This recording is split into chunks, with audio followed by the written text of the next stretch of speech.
Dr. Benjamin Stevens. I was left with a severe speech impediment, which I had as a kid. The whole thing came back. I lost ability to handwrite. I couldn't really communicate very well. I try not to get on the internet and get angry about people that are doing things that I think aren't great for the patient, aren't great for our profession as a whole. As you can probably guess by looking through a lot of what I do, I try to point it out with humor. What do you think the future of education is going to be? For the longest time, continuing ed, the kind of gold standard was a weekend course. These are even the people with hundreds of thousands of followers and people on their email list. They're going like, yeah, we're canceling a lot of our courses now. How do you see that evolving in terms of online training for such, hands-on professions? Welcome to the Jet Set Physical Therapy Podcast. We'll be interviewing the best of clinical educators while producing continuing and education.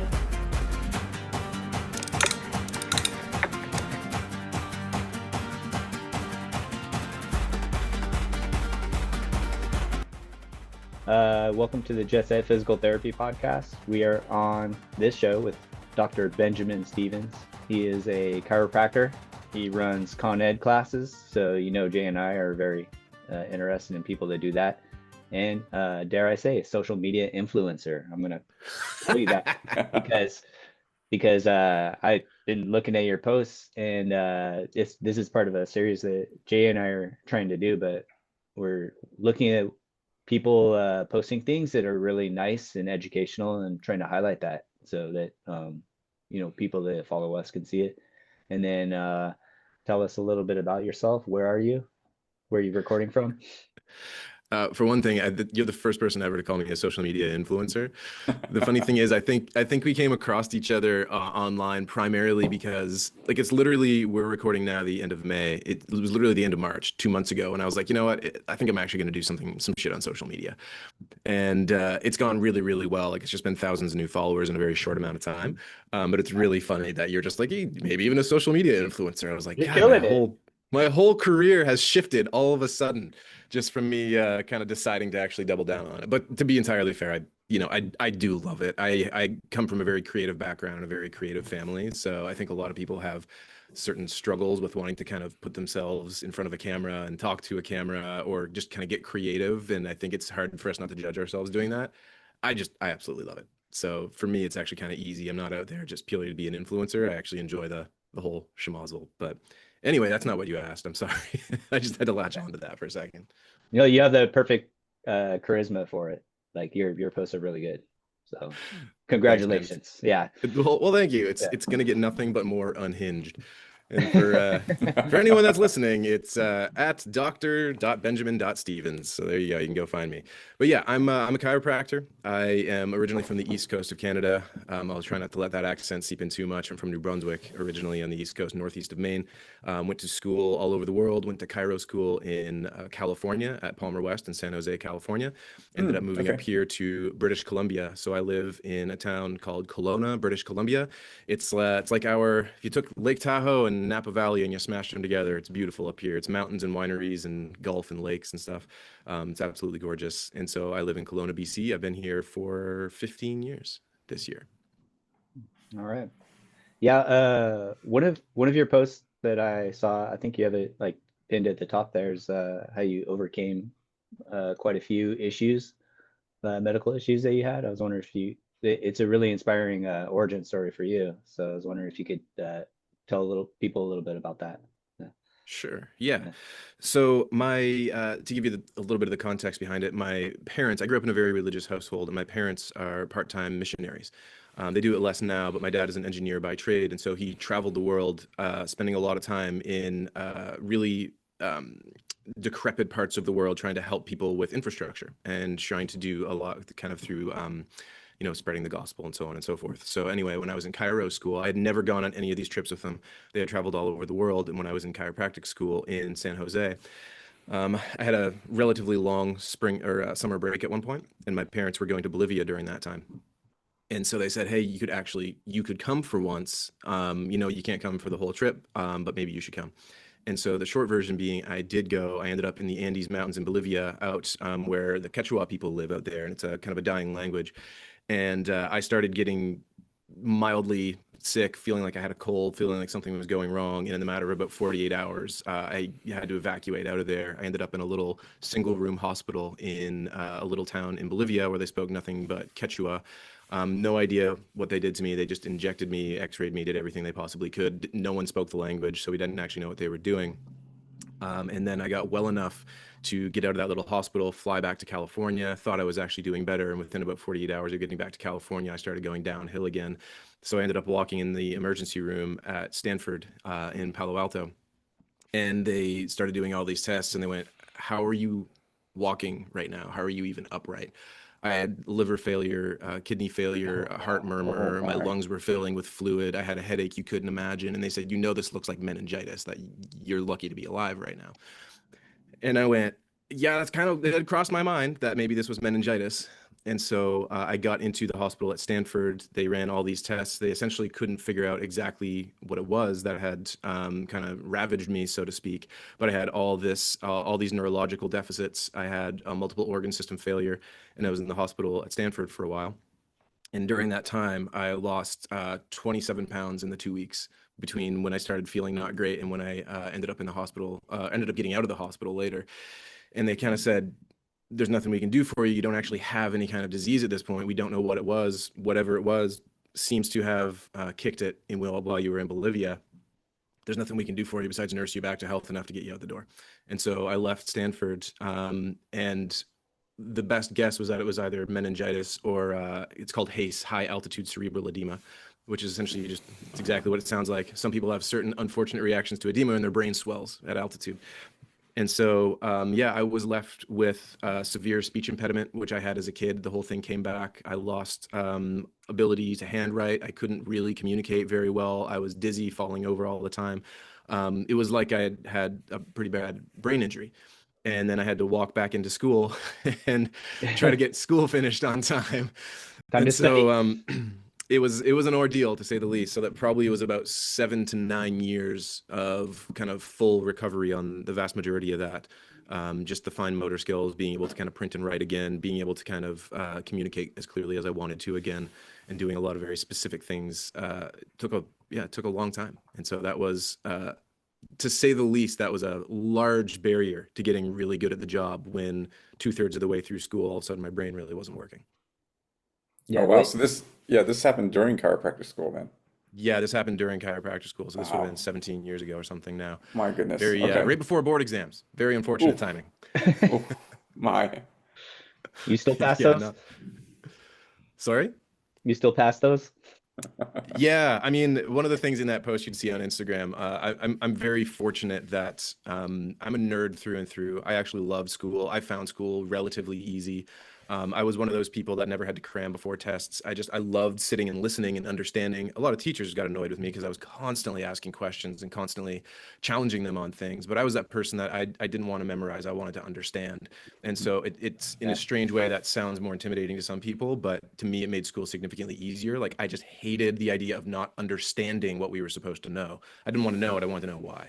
And so for the most part, I think it was 6 weeks after I got back from South America, I flew to Montreal, literally took a red eye, slammed a Red Bull, walked into my board exams and crushed them first time. So it worked pretty well for me.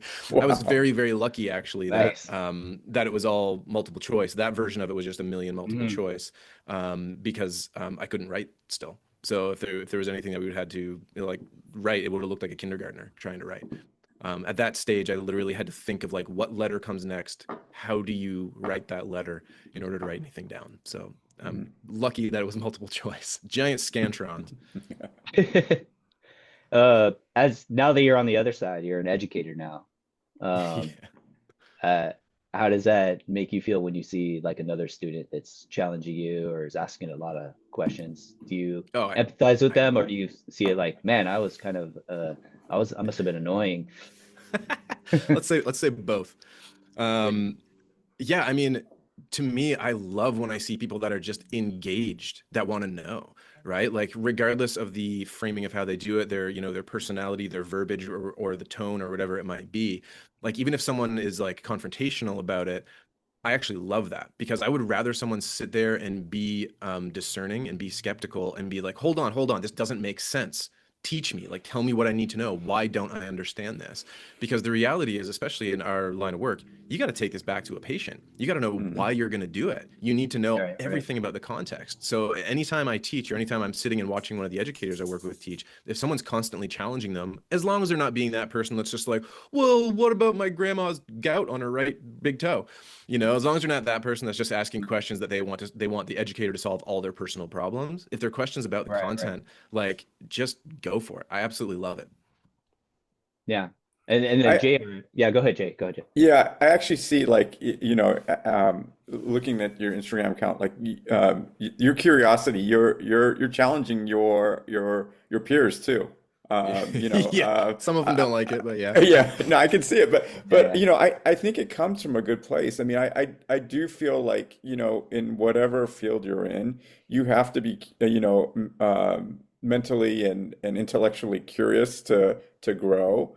And you need people like that in your field to kind of to challenge you and to challenge even some of the standard norms that by what we think by. I see it in PT. I've seen it. Actually, we met an acupuncturist during one of our courses in Southeast Asia, and she was amazing, and she was challenging. She was doing the same thing. She's challenging people to think a little differently. I mean, speak to us about that. I mean, I think it kind of blends into kind of what you talked about even earlier about your creativity. Yeah. Um, I mean, there's so many aspects to that. One of the things I try not to be, unless people are being unethical, I try not to be extremely hard on people about them just doing the same stuff over and over again. Because I mhm. think as practitioners, we kind of hold ourselves to the standard of doing 100% everything in the best interest of the patient and doing everything in best interest of the industry. And the reality is sometimes we're humans too. Like we like to pretend that we don't have the ability to go on autopilot, or we don't have the ability to create systems to reduce our own stress and to increase our competency within those systems. But I think the reality is a lot of us actually need that. So for me, like I try not to get on the internet and get angry about people that are doing things that I think aren't great for the patient, aren't great for our profession as a whole. As you could probably guess by looking through a lot of what I do, I try to point it out with humor. Because to me, like if you can laugh at yourself and you can laugh at your own profession, you can laugh at everyone else around you, like it actually creates an approachability to actually changing your mind. Like, it's been shown over and over again, giving people new information that challenges their beliefs. A lot of the time, they're not going to change their beliefs because the beliefs are so much more hidden behind emotions and their own environment and their own content and their own context. That if we can access that via emotion or access that via something they didn't see coming, to me, that is such a huge win. And that's not to say that I, make everything funny or I make everything a specific way. Just to me, when the mood strikes, that I'm like, this is hilarious. Like chiropractors are so ridiculous. The shit that we say sometimes, I'm gonna make fun of it, right? And sure, some people get angry about it, but I think a lot of people kind of go, "Ha, finally, someone said it," right? Uh, And yeah, there's a certain creativity to that I think, and I'm not gonna, overtly label myself as creative, but I think most people have that creativity in them. They just kind of are afraid to show it and afraid to kind of express their true opinions. And at this point, I'm honestly, 15 years in. I'm not going to say I have nothing to lose because I do have a wonderful career to lose, but I feel like I connect significantly more with people through speaking my mind and speaking my truth, as long as I do it kindly through humor and not as an attack. I connect more with the rest of the industry through doing that than I do just by like coming out and being like, "You're all wrong. This isn't evidence based," or "Stop doing that." Like no one listens to those people. All the only people that listen to those people are the people that already thought what they think. yeah. And for me, I want to actually reach everyone, and I want to kind of connect with a whole bunch of people. I want to talk with people I disagree with, and that's the beauty of the internet is I get to actually approach those people. Well, I think if you come at it from the other angle you just talked about, where you're more dogmatic about it, it becomes polarizing, right? And then Yes. the people are going to be more entrenched in their own their thought process and look to defend it, versus coming at it from a place of like, kind of what you were saying. You're introducing a little humor to it. You're just trying to have a discourse, and I think that's healthy, no matter what field you're in. Yeah. Kind of laying that out there and just opening up a dialogue around it. And again, people may walk away and still think what they think, but as long as it comes to your point from an honest place and you're being truthful to who you are and such, I think that's a relatively healthy way to go about doing it. Yeah. Yeah. And I mean, the internet is full of vocal minority, right? It's full of people who are just going to get really angry and they're going to yell, and the internet is the place to do it. But the reality is, I think in real life, 80% of us are actually pretty reasonable. I think the vast majority of us actually are quite approachable, quite happy to talk. And I think there's, nowhere more evident than if I go and comment on, some real polarizing topic or some real polarizing figure. Adam Meekins comes to mind. It's just like he's making a career off of being polarizing, and that's a whole separate thing from what I want to do. But if I go and I comment on his post and my comment is just something reasonable, where it's just like, hey, I see what you say as valid, the reasoning behind it, but I think it's, more nuanced than that. And here's this and here's that. And if I can do that in a succinct way or in a funny way, in a way that's approachable, I gain followers and I gain trust from that. And that's the kind of thing that I want to do, is like, I have no problem with speaking my opinion when it's not a common opinion, but I think there's people who aren't even speaking their opinion. They're speaking the opposite of what everyone else thinks to gain attention. And that's just a game that I don't really want to play. I can play it, lightheartedly for fun. Like, I don't know if either of you guys saw this post I made about, just like ranking clinic attire, just for the fun of it, because I thought it was just stupid, right? The amount of people that have sent me research about scrubs after that, people were just like, scrubs are killing. Here's 2026 research out of Australia saying that people like scrubs. I'm like, okay, like, fine. It's do whatever you want. It was literally an opinion on the internet. But like, that's the kind of stuff that I enjoy. I really do, is just being lighthearted about a lot of what we do. Because I think taking that lightness and that joy and that approachability into practice and into everyday life is actually majorly beneficial for us and our patients. Dr. Stevens is not a lab coat fan. You saw that, huh? Yeah, I lost my shit about lab coats. It's honestly, don't get me going. Never mind. I'm not even going to start. Yeah. What do you think? You're running a Con Ed company as well, right? I was wondering, what do you think the future of education is going to be? I have a lot of very specific thoughts on this. So the way that things have changed in the last little while is that I think people are kind of moving in two different directions. For the longest time, continuing ed, the kind of gold standard was a weekend course. And a lot of people really sought their certification weekend courses as well. They wanted those 3-letter acronyms, which again, I have a video that people lost their shit about. But that was kind of the gold standard. And I think we're just on the other side now since COVID of this golden era whereby everyone just wanted more and more and more continuing ed and more weekend courses, and people were really thirsty for it. There's a certain kind of anxiety and distrust that has settled into our industry about almost any opinion coming from anywhere. And one of the things that I'm seeing happening is that middle ground of like a weekend course where we got to fly to Atlanta or fly to Las Vegas or whatever is becoming harder and harder to fill. And people are moving in either direction. We call it the barbell distribution. The middle is the hardest thing now. The barbell distribution to one end is online courses, low cost, easy access, do it whenever you want. It's very, very easy to get to. And at the other end is things that are distinctly very human, distinctly very connected, and usually a little bit bigger or have something a little more meaningful associated with them. It might be a destination course. It might be a mastermind. It might be an ongoing learning opportunity. It might be some mega conference, just a stellar lineup. It's that the weekend courses are getting harder and harder to fill. And that's not just me. It's been that way, getting more and more since about 18 months after kind of all the COVID shutdowns. It's been going more and more that way. I talk to other course organizers, and most of them are saying, like, and even these are even the people with hundreds of thousands of followers and people on their email list. They're going like, yeah, we're canceling a lot of our courses now. People will show up to summits with a whole bunch of experts. People will show up to destinations. People will show up to something unique, or they'll take online courses. The stuff in the middle is a little harder to fill. Yeah, and I mean, talk to us a little bit about that. So, I mean, clearly, you nailed it. There's this barbell distribution. Our professions tend to be, we're putting, you have a patient in front of you, you're putting your hands on them and doing various things. Where is that in the context of like online training versus, how do you see that evolving in terms of online training for such, hands-on professions?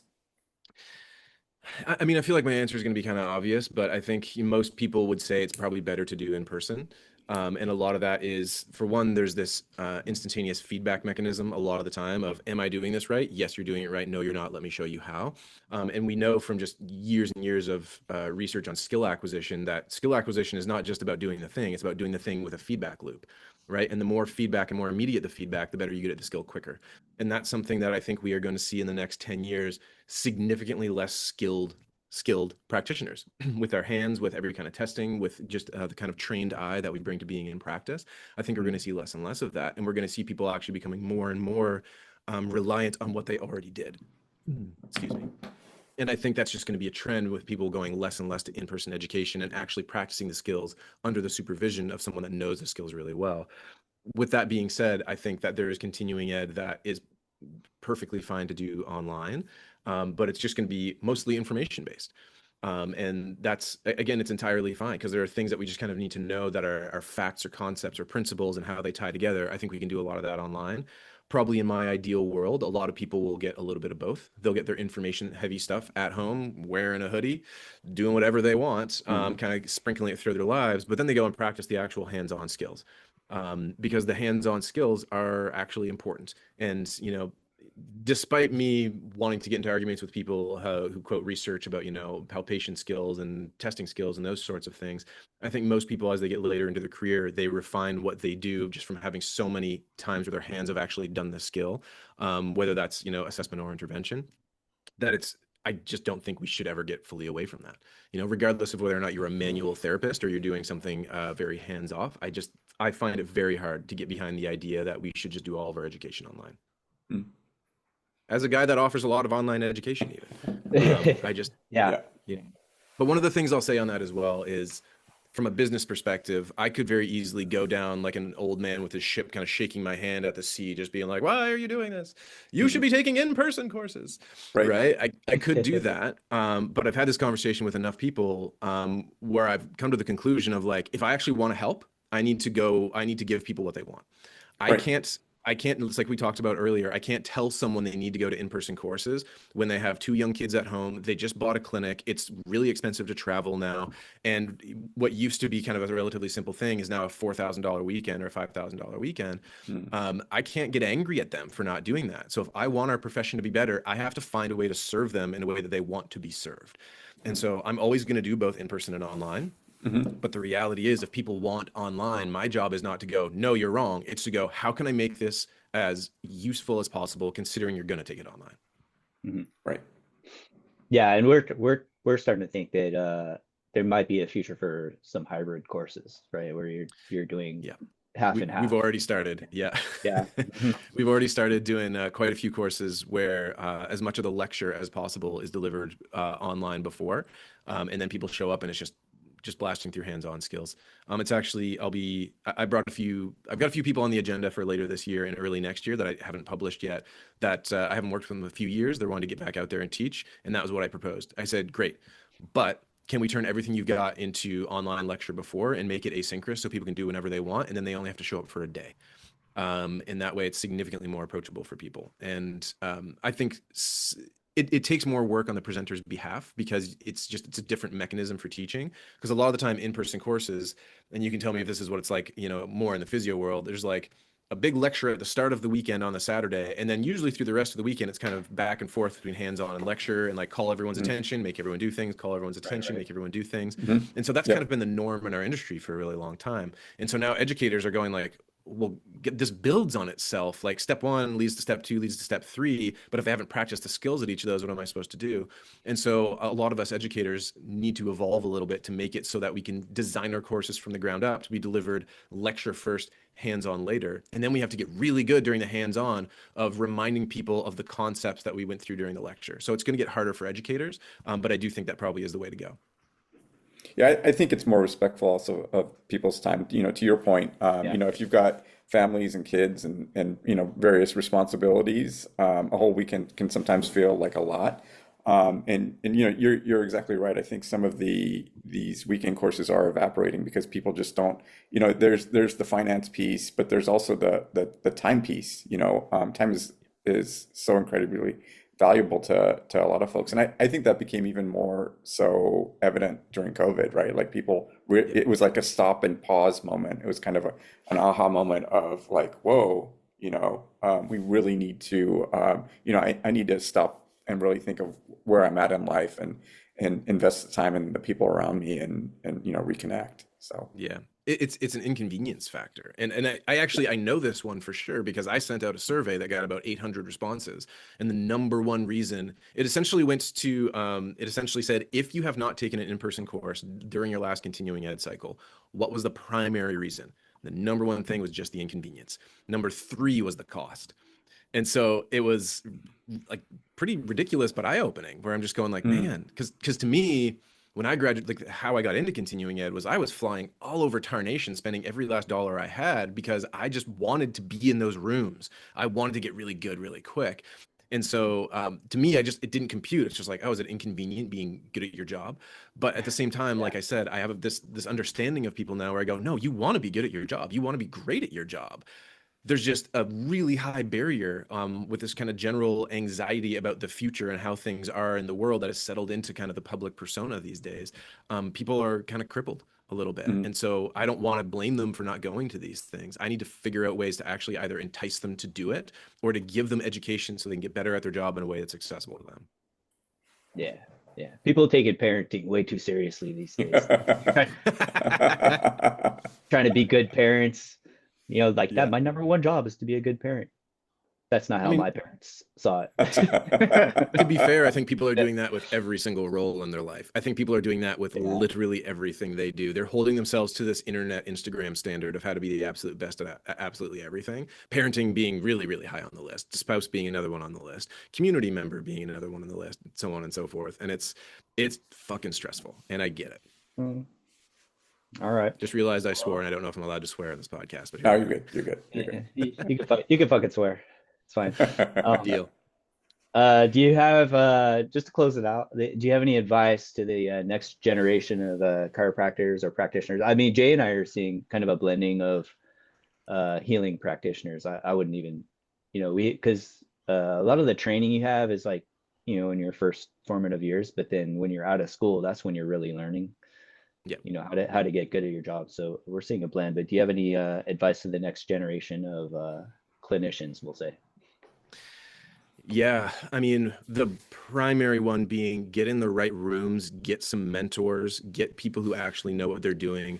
Be ruthless with your pursuit of who it is that's teaching you. Go find those people and just go out of your way to be in the rooms with them.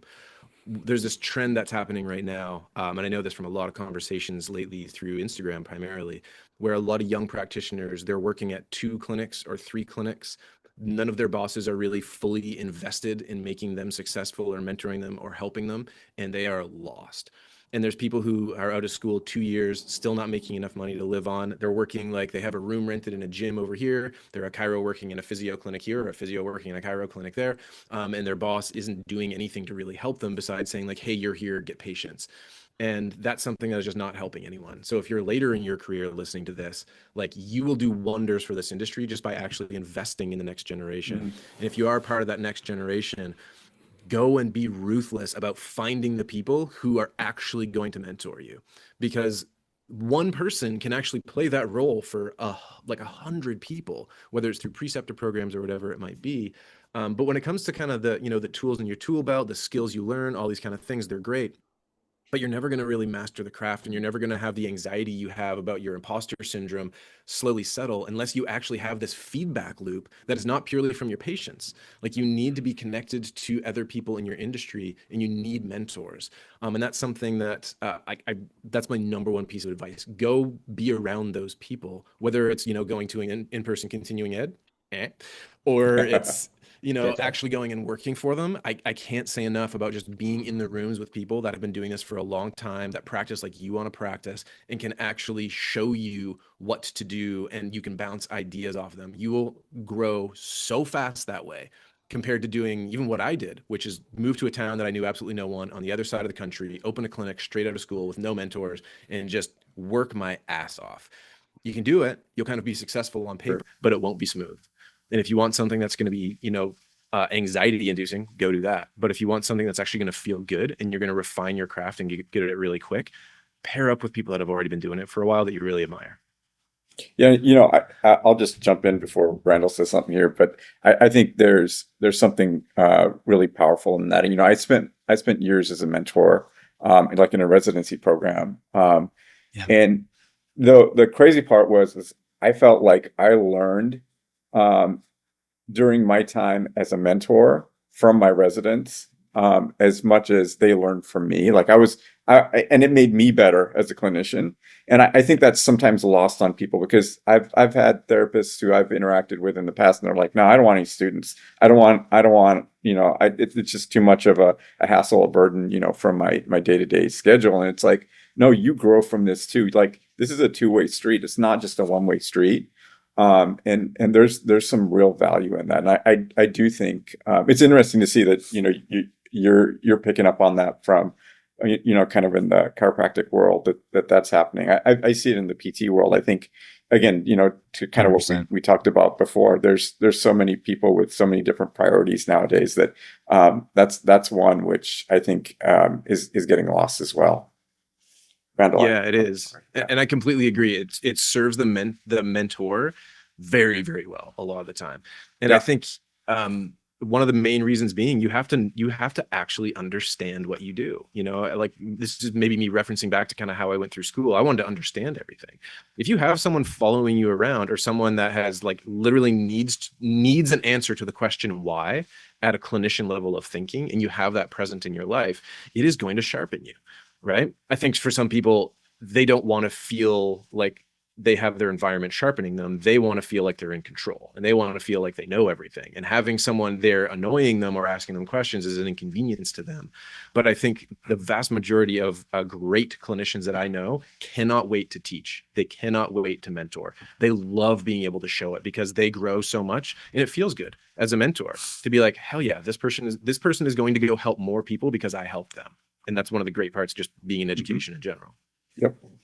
Yeah. Well said. I mean, everybody, this is Dr. Benjamin Stevens. So check him out. Tell everybody where to reach you, where to follow you and all that. Yeah, you can. He's an on influencer. Instagram at Dr. Benjamin Stevens. That's got a yellow background on the icon. You'll see my picture there. And you can find me, find Somatic Senses. Just Google Somatic Senses Education. It's a strange name, I know. It's been around for a really long time at this point. It's Somatic Senses Education. We do a lot of online courses. I'm also starting a mentorship and a mastermind. As we talked about the barbell distribution, right? For the people that really, really want to go that full extravagant clinical excellence and kind of embody that identity of excellence, and they want to be up there. Starting a mastermind that starts this fall as well. So you can email me at ben@somaticsenses.com. You can find me on Instagram. I try to be very findable, so reach out any way you know how. Yeah, definitely give him a follow. It's one of the best accounts out there. He does like a lot of research for me, which I enjoy because I don't like reading. There's a lot more of that coming too. I've got plenty of those in the bank right now, waiting to go out. All right, fantastic. Yeah. Well, thanks for being on the show. You should come back. We should do this again. I think we left. Yeah. I have like 20 questions I have to ask you, but I have to go see a patient, so I can't keep going with the show. But I would like to do this again. Yeah. Yeah. It's all right.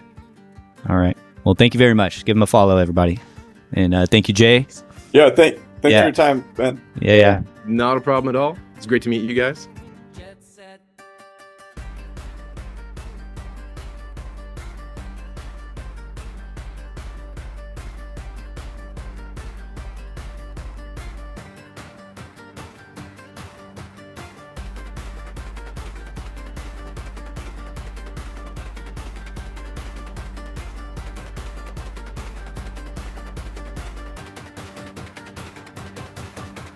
Jet set.